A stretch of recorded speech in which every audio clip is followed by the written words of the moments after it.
kumenya kusenga Imana ya Daudi, ukishajua kama unaomba Mungu wa Daudi, haleluya, itakangwa n'igihe uri nyuma y'intama, ashituke hata wakati uko nyuma ya kondoo, kukubona umwami wa Isiraheli, kuona mfalme wa Israeli. Umenye kusenga Imana ya Mordekai, ukishajua kama unaomba Mungu wa Mordekai, itagira isoni gufata umunyezamu ikamugira premier ministre, mwenye asikia aibu kukamata zamu na mfanya premier ministre. Umenye kusenga Imana ya Joshua, ukishajua kama unaomba Mungu wa Joshua, itatinya gufata umusani Sugujai no kumubwira umuvugishwa mu gisagara, haogopi kukamata msani Sugujai na kumfanya nabii mjini. Ukivuga ngo ibidashobokeye abana b'abantu, unasikia nasema kama benye habiwezekani kuwana wa watu, imigambi yawe singi y'abantu, imbaraga zawe singi zabo, ibidashobokeye abana b'abantu, imbere yawe birashoboka.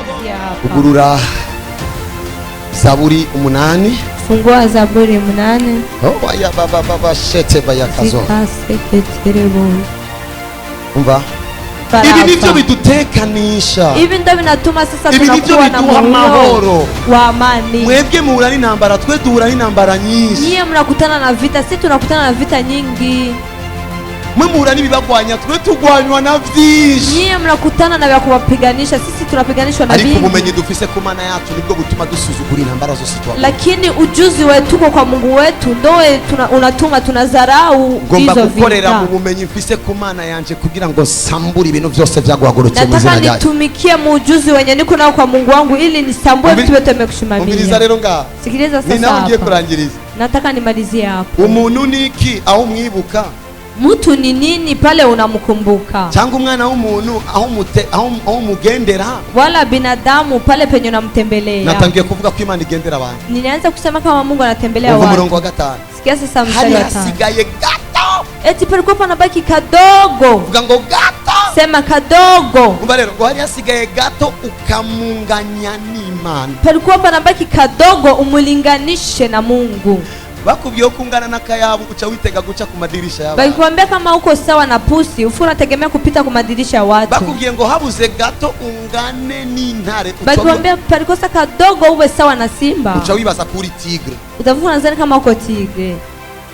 Bakubwiye ngo habuze gato ungane n'inzovu. Bakikwambia sasa palikosa kadogo uwe sawa na tembo. Utumenya ko ibiro byawe bitari bike. Ufuna njoo sasa kama biro yako sio bidogo. Habuze rero ngo hari hasigaye gato. Banasema sasa palikuwa panabaki kadogo. Uyo muntu umunganyishe n'Imana. Uyo mtu umulinganishe na Mungu. Daudi yarazi yuko hari habuze gato. Daudi alikuwa anajua kama palikuwa panakosa kadogo. Nivo mugenderamo, nivo unatembelea iri hasi cyane, iko chini sana. Paraporo ya nivo Imana igomba ko tugenderamo. Paraporo ya nivo ya Mungu anataka tutembelee. Nico gituma nazanywe n'isengesho rimwe cyonyene. Ndio maana nimeletwa na ombi moja tu. Tuve kuri nivo twabohewemwo tugende kuri nivo twagenewe kubamwo. Toke mu nivo tumefungiwa hemo, twende mu nivo tunastahili kuishi hemo. Ce sont les infos que je possède dans mon esprit. Niyo makuru ari mu mpemu yanje. Amakuru ufise mu mpemu yanje. Ndo habari niko nayo mu roho yangu. Oya, amakuru ufise mu mpemu yanje. Habari ya niko nayo mu roho yangu. Niyo yatumye nubahuka imbere y'uyu mama. Ndari tuma sasa nasema mbele ya huyo mama. Ugwayana. Unauma hapa na hapa. Wabaranonga. Unaumia na hapa. Wabaranonga. Unaumia na hapa. Ugwayenonga. Unauma na hapa. Urakize. Unapona.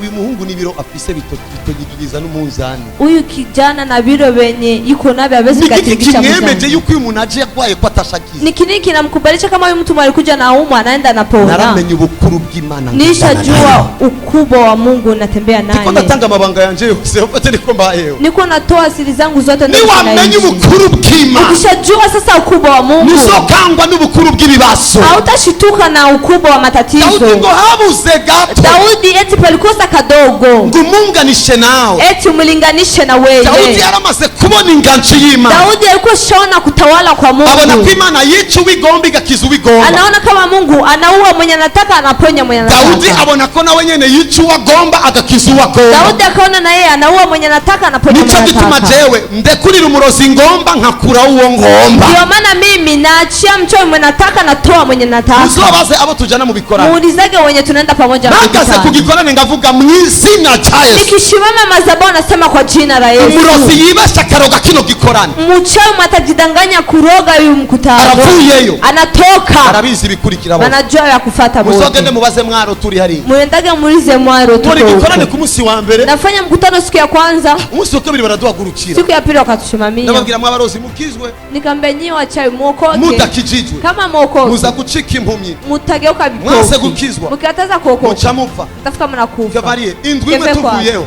Wiki moja tunatoka. Tukivayo. Tungali tunatoka. Na murozi yabaye impumyi. Hakuna mchawi alikuwa Baramubwira ngo kipofu. ihane. Akamwambia tubu. Aranga arapfa. Akakataka kufa. Abandi barozi bose. Wengine wachawi wote. Baca barakusanya ubucafu bwabo. Wakafana kusana uchafu wao. Muturira ujya muhungu natumare. Muunguze leo kijana Ngo situmalize. habuze gato. Palikosa kidogo. Umulinganishe nawe. Eti umulinganishe nawe. Ngomba yuko ako kanini kinjiye hagati. Nataka sasa ako kakubwa kalingia kati. Kaveyo usubire muri ahandi habuze gato. Toke urudi pale pangine, palikosa kadogo. Umva icyo shetani anezerererwa. Kia chenye shetani anafurahia. Ntushobora kureflecta icyubahiro c'Imana Hawezi ukareflekte heshima ya Mungu igihe uri kurananirwa wakati uko unashindwa. kandi uri umwana w'Imana itananirwa. Tena uko mtoto wa Mungu mwenye Ntushobora hashindwi. kureflecta icyubahiro c'Imana Hawezi ukareflekte heshima ya Mungu igihe abapagani aribo bakikugaburira. wakati wapagani ndio wako wanakupatia Shetani chakula. aryoherwa yuko unanirwa Shetani anafurahia ushindwe kugira ngo vyitwe yuko waratakaje irya position. ili biitwe kama umepoteza Yesu position. niyaje kuduhindura abavyara b'Imana. Yesu hakuja kutupindua wabinamu wa Yesu yaje Mungu. kuduhindura abana b'Imana. Yesu alikuja kutupindua watoto wa Mungu. Umwana wanje na hatavuga arabizi yuko abuze serelake ni jewe ndayigura. Mtoto wangu hata kama aseme anajua kama akitaka sera yake mimi ndo ndauza. Niwamara kumenya ko wagizwe mwana w'Imana, Ukishajua kama umefanyika mwana wa uramenya yuko Mungu, ivyo ubuze. unafuna jua kama vile Uwambere unakosa. afise devoir yo Mtu kuvyitwararika wa kwanza mwenye yuko na devoir ya ni kubishughulikia papa wawe ni Jehova Rafa. baba yako Jehova Rafa. Gomba yuko dusenga mu minota ndwi. Nataka sasa tuombe dakika 7 Amangende mu gikorani. alafu niende In the kumkutano name of Jesus. kwa jina la Yesu. Thank you Lord. Urakoze mwami. Thank you Jesus. Urakoze Yesu. Ah, Ha. nabonye hano imbwira ngo ndababwire ntikangwa na biracitse. Niliona pasi kwenye alinambia ati niwaambie hashituki na vinakatika. Nikangwa na biracitse. Hashituki na vinakatika. Nikangwa na birarangiye. Hashituki na vinakwisha. Nikangwa na birarangiye. Hashituki na Mu vinakwisha. izina rya Yesu. Kwa jina la Yesu. Labrateizo yaga. Nikarabashe. Imbere yuko dusenga reka musore kano ka. Mbele ya kuomba cha nisifanye ya kaka. Bujumbura mu ncamake bayita gute? Bujumbura mu maneno madogo banaita Bamwe bavuga buja, BJ. abandi BJ. Ariko ugiye kwandika muri Google Lakini ukienda kuandika Google, ukandika buja, ukiandika Buja si Bujumbura. sio Bujumbura. Swate bakwereka Abija.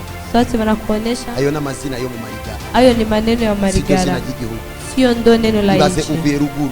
Sikia sasa unatoka vilimani, Barakubajije ugiye he? wanakuuliza unaenda wapi, Ukacuvuga ngo ngiye buja. unafuna sema kama unaenda Buja. Ukacuba mu buja ukaca widogera abatigeze bita Bujumbura ubuja. Ako karabo. No. Ivyo ni ibintu muvuga mwebwe. Muri meri nibazi buja. Eti Meri hawajui Buja, Muri meri nibazi BJ. Mumeri hawajui Wanditse BJ. muri Google buja. Ukiandika Google Buja Barakupropoza Abidjan. banakupropose Siryo zina Abidjan, rya Bujumbura. sio ndo jina la Bujumbura. Ama uri kuva Igitega. Huko natoka Gitega. Alo? Alo, Eba nukuja he? huko naenda wapi? Eba ndiko ndajibuja. Niko naenda Buja. Ukatushika mu buja muri kino gisagara ukidogera Imana. Narababwiye ko nzokosora kamwe kamwe. Niko naambia kama nitakusoa kamoja Ibuka wa kamoja. musi wavuze ngo alo. Kumbuka ile siku nilisema halo, Jewe ngiye buja. mimi naenda Buja. Warakara kubaye ko bro. Karakubaye. Eba nuramanutse aho rero uvuye Manu ngo. naenda wapi? Natoka Ngozi. Utangiye buja. Naenda Buja. Karibu. Asante. Twe turi Bujumbura. Si tuko Bujumbura. Okay. Daddy. Ndagutabaye. Nakusaidia. Ndatahuritse. Naeleweka. So umaze kuba umwana w'Imana witondera ivyo uvuga byose. Ukishakuwa mwana wa Mungu na kuwa taratibu mwenye Nupfa unasema vyote. kuvuga kubera ko abantu bavuze. Haukufi kusema kwa sababu watu Ikintu cyose wamesema. uracitondera. Kitu chote unaenda taratibu. Ukavuga nimba bavuga gutya. Unasema hata kama wanasema Jewe hivi. sinovuga gutya. Mimi siwezi nikasema hivi. Bavuze ngo isi yose igiye gupfa kubera corona. Walisema dunia yote inaenda kufa kwa sababu ya Bagira ngo jewe corona. sanzwe mba mwijuru aho nicaranye n'Imana amakuru yo gupfa nanyerekeye. Mwambie mimi naishi mbinguni penye naketi na Mungu. Umaze kumenya Imana yao. Ukishajua Mungu wako. Ndibuka igihe kimwe bavuga ngo mu Burundi hariyo crise. Kumbuka wakati mmoja wanasema kama Nababwira iyo ni kana probleme crise. yanyu. Jewe banki y'ijuru nirambwira ko yakenye. Niwaambia kama ndo tatizo yenu, banki ya mbinguni Natumye haijaniambia kama natura ilikuwa positive. positive. Nilikuwa na kili positive. Uzobaze na cyagiye vuga ngo mu Burundi bigiye kuyanga. Mulizaga kwa sababu Burundi inaenda Nababwira kuisha. ayo makuru araberekeye kuko makuru mfise yo mwijuru. Imana yavuze ko izo nduza nizo ndugiriza ahayangaye, izo ndugiriza aho yatunganije. Iyo umaze kuba umwana w'Imana nuvuga nk'abantu bose. Ukishakuwa mwana wa Mungu hausemi kama Umaze watu kumenya wote. Imana yao. Ukishajua Mungu wako. Nturabe ivyo abandi bavuga. Hautisemi vile wengine Uvuga wanasema. rumwe n'Imana. Unasema gisi Mungu Iyo bavuze ngo anasema. uvuga rumwe na Trump. Bakisema mwenye nasema gisi Trump Mwijambo anasema. ry'ikirundi bisigura ngo bavuga ururimi. Ni neno la Kirundi linamaanisha Ururimi. wanasema lugha moja. Avuze ego. Akisema ndiyo. Ururimi rumwe nukuvuga ego. Urimi umoja nao unasema Ariko ndiyo. avuze ego. Akisema ndiyo. Ukavuga oya. Ukisema hapana. Bisigura ngo nimuvuga rumwe. Inamaanisha sasa hamsemi Asanga uvuga rumwe n'Imana. Kama sasa unasema lugha moja na Iyo Mungu. ubonye umuntu umugwayi Akiona mgonjwa Mungu. bakabaza Yesu. Wanauliza Yesu. Uyu muntu ni kimuga kubera iki? Huyu mtu ni kiwete kwa Ururimi ajili. rw'abantu nuru. Ururimi wa watu. Ngo ni kubera umuvumo w'abantu. Kwa sababu laana ya Ururimi watu. rw'Imana nuru. Ururimi wa Mungu ni Ngo ni huyu. kugira ubwiza bw'Imana buseruke. Kwa sababu wema wa Mungu ujionekanishe. That's the tongue of God. Niko rurimi rw'Imana.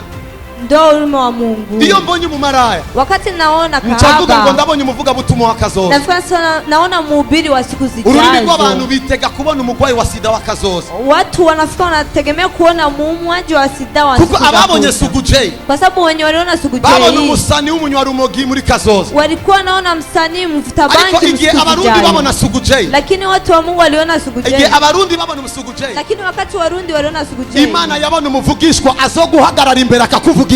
Mungu alikuwa anaona nabii mwenye atashimama mbele yako atabiri kwako. Niwamara kugira ururimi rw'Imana, Ukishakuwa sasa na lugha moja na niwamara Mungu. kuvuga rumwe n'Imana, Ukishasema sasa lugha moja na Mungu. umusore akubwiye ngo ndakwanse Garusai kwa mena kukataa. ngo sinzo gutwara Sitakupeleka. nujugumira Usitetemeki. nakababwiye kajya kandi Nishaambia kale kakitu. ucumugira psi Ufunambia imbere yuko ugenda mbele ya ngoma kwenda. ndakubwira amategeko y'igihugu. Nataka nikwambie amri za Iyo nchi. nyakubahwa perezida Wakati president agomba kuza ahantu anataka kwenda fasi. utumodoka twose Tugari ataco tote. tumaze baradukura mu nzira Kwenye hatuna samani kugira ngo imodoka njiani. y'umwami yinjire. Ili gari ya mfalme. Ugize neza kugenda Asante sana uvuye kwenda. kuri parking Unatoka ku kubera ko parking. hari umwami agiye kwinjira muri kino Kwa kibanza. sababu kuna mfalme anaenda kuingia. Abavuga mahali rumwe hapo. n'Imana Wenye wanasema lugha moja na Mungu. ntibakangwa n'abantu. Hawashtuwi na watu. Iyo umuntu aguhamagaye Wakati mtu ngo anakuita. ndakwirukanye ku kazi, Eti nakufukuza kazi. uramubwira ngo nari ndabizi. Unamwambia nilikuwa Ni najua. ngombwa yuko bugara porte kugira ngo bugurure portail. Inapaswa wafunge mlango ili wafungue portaye.